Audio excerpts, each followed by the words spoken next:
اس کے بعد جو اگلا سوال ہے وہ یہ ہے کہ radio, T V, dish, antenna اور انٹرنیٹ کے احکام. دیکھیں، ایک تو ان کی خرید و فروخت کا مسئلہ ہے، ایک ان کی خرید و فروخت کا مسئلہ ہے، اور ایک مسئلہ یہ ہے کہ ان سے استفادہ کرنے کا مسئلہ ہے کہ کس چیز میں اس سے استفادہ کر سکتے ہیں اور کس چیز میں نہیں کر سکتے. جہاں تک خرید و فروخت کا مسئلہ ہے تو یہ توضیح المسائل میں بھی یہ مسئلہ آپ کو مل جائے گا. آغا سیستانی کا بھی یہی تھا، آغا خوئی کا بھی یہی تھا، البتہ امام خمینی کا تھوڑا سا مختلف تھا.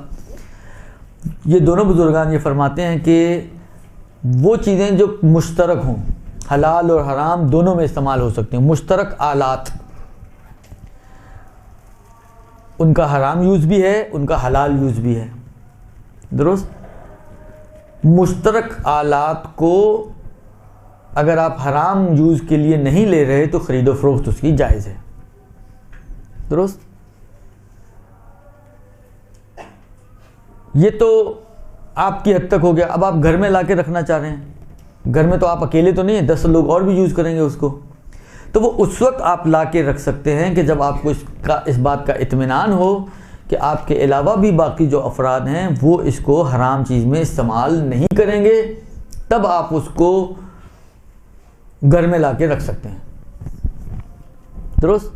بس خرید و فروخت مشترک آلات کی تقریباً آغا خوئی اور سیستانی کے حساب سے جائز ہے، اس میں اتنا مسئلہ نہیں ہے.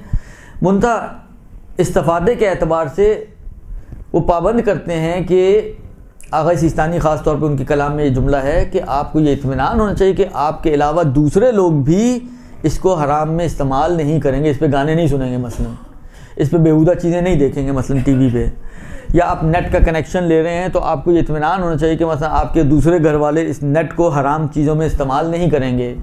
یا آپ نے ڈش لگائی ہوئی ہے، خیر ڈش تو انسان لگاتا ہی عام طور پر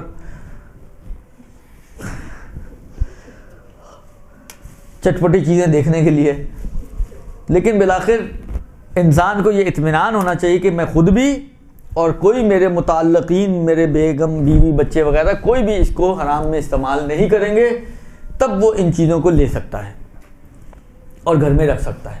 درست؟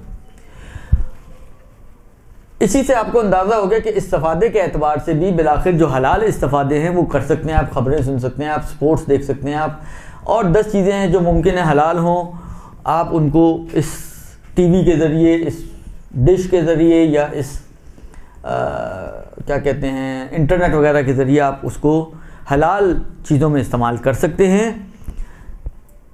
حرام چیزوں میں استعمال گانا سننا ہے، یا مثلا میں نے کہا نا بیہودہ چیزیں دیکھنا وغیرہ ہیں، یا اس ٹائپ کی چیزیں، یا آپ کوئی کام ایسا کر رہے ہیں نیٹ پر بیٹھ کر کہ جس کے اندر فاحش چیزوں یعنی بیہودہ چیزوں کو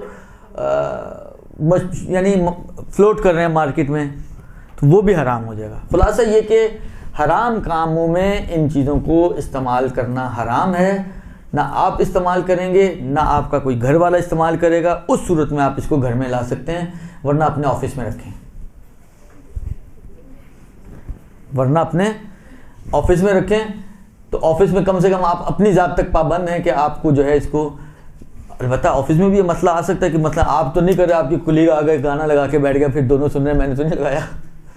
تو یہ بھی نہیں ہونا چاہیے. جس جگہ پہ بھی خلاصہ لے کر جائیں تو جو دوسرے افراد وہاں پر موجود ہیں وہ اور آپ کوئی بھی اس سے حرام استفادہ نہ کرے، تو اس صورت میں ان کی خرید و فروخت بھی جائز ہے اور ان کو لا کے رکھنا بھی جائز ہے اور دوسروں کو استعمال کے لیے دینا بھی جائز ہے. رحمتک یا ارحم الراحمین وصلی اللہ علی محمد و